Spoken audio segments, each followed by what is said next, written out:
In this video, it's further adventures of Giselle the GSA. In fact, what I might do is go back to Friday when we had some issues with Giselle here. She wouldn't start, so let's jump back to that. Hello everyone, do you want to hold the camera? Yep, I'll hold the camera. We are in Giselle. This is the second day of having Giselle back on the road, and she's broken down already. We were meant to do the school run in this morning because of the pouring rain, save the children from walking in the rain. Giselle said no, not starting at all. This is our second attempt, hoping we haven't flattened the battery. I'll tell you what, it's charged up now. It's done a lot of cranking this morning, but I don't know if it's ignition or carb. I'm not really inclined to do too much investigation while the weather is like this, but nonetheless, let's see if the WD40 has achieved anything. Oh. So why did you use the WD40? Oh, hold on, we haven't got it yet. We've only got some of the cylinders. Come on.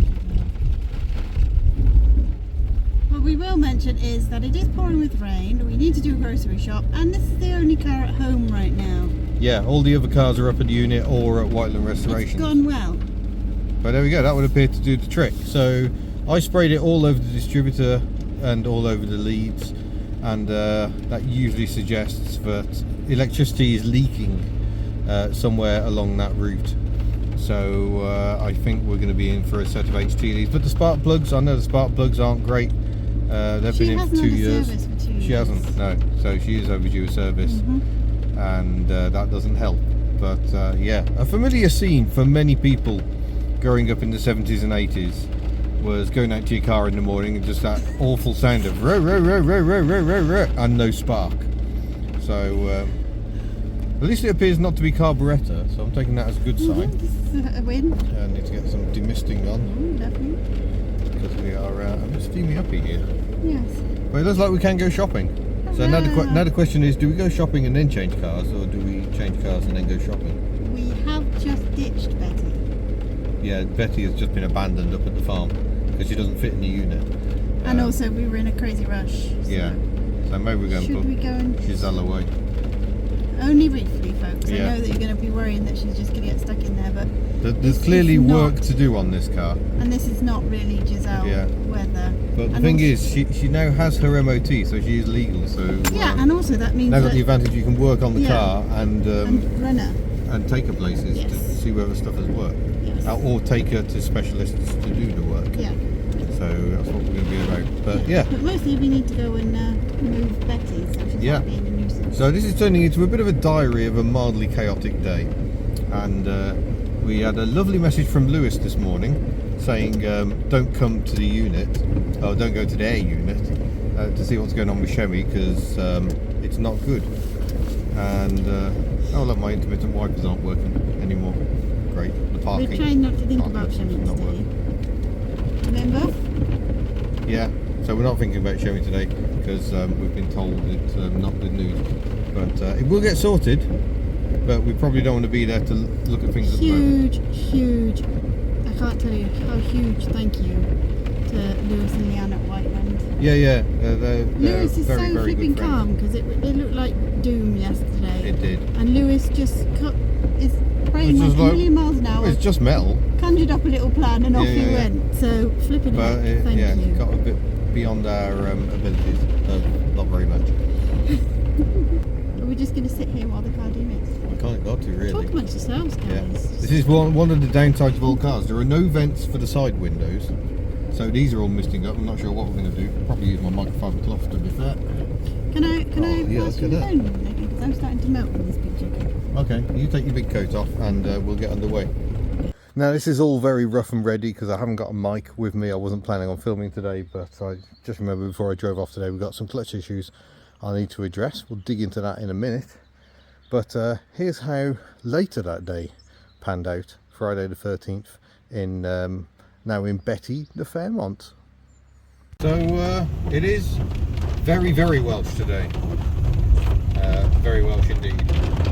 Oi.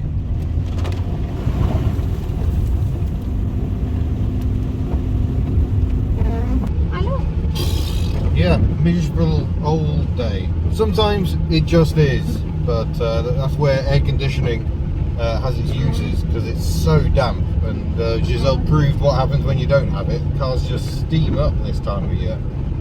So good old Betty getting us out of a bind once again. She's having a bit of a run, which is good for her and good for you as well. Well, yeah, I do like a run out in Betty. Not loving my wiper blades.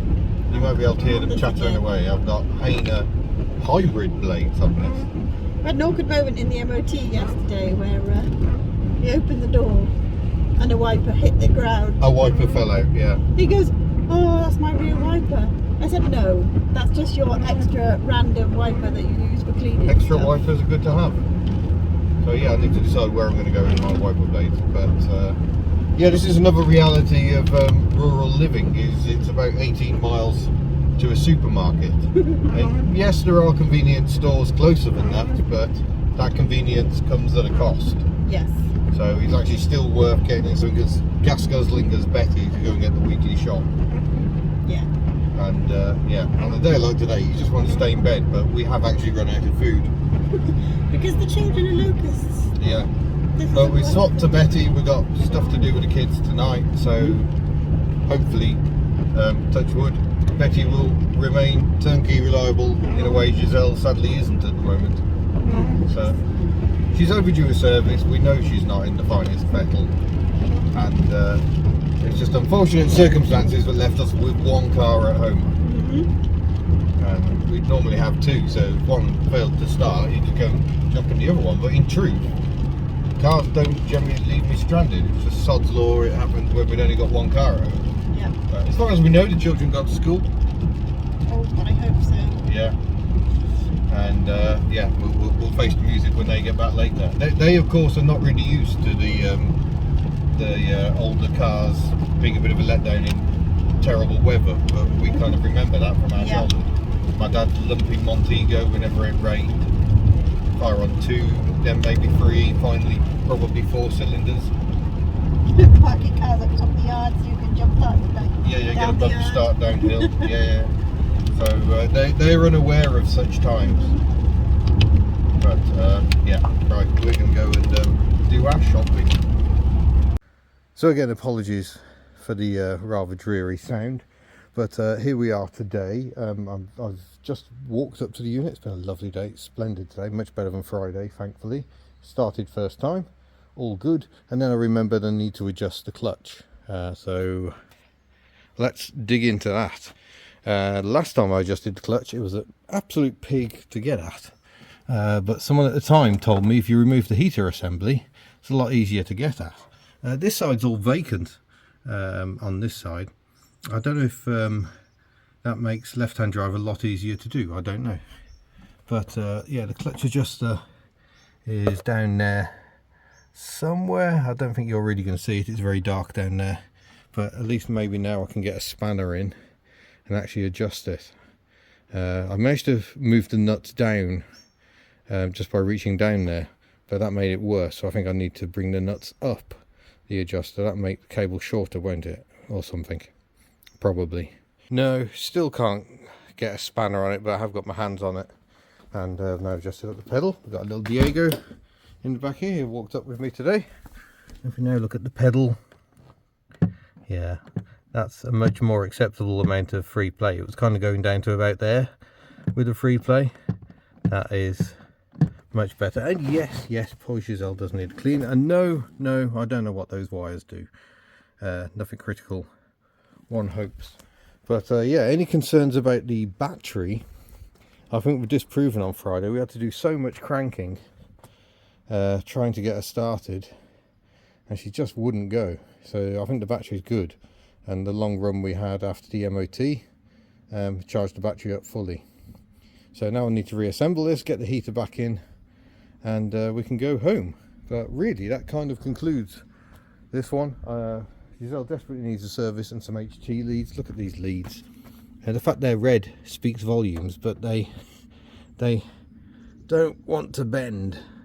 Absolutely rock solid. So the WD40 water dispersant, such as it is, did the job that day. I'm going to hope we have a few nice days so I can use Giselle a bit. Need to get her a bit more use. People were saying, is the grille fitted correctly? Yes, it does protrude. That is by design, so that's fine. Nothing wrong there. Marvellous. Right, heat's back in, drive home. There we go. Everything back together. I've even managed to fix the intermittent wipers, which is just a loose wire in that bundle up there. So, glory days. Giselle works again. So thank you very much for watching. Don't forget you can head to the Hubnut store and buy lovely Giselle merchandise. We'll see you in a future video. Farewell.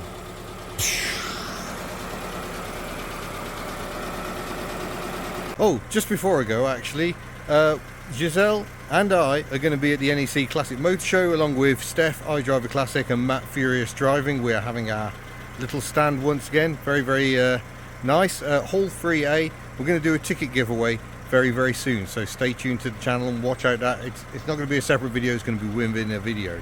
And we'll do some sneaky preview of what the show is going to be like as well. So stay tuned.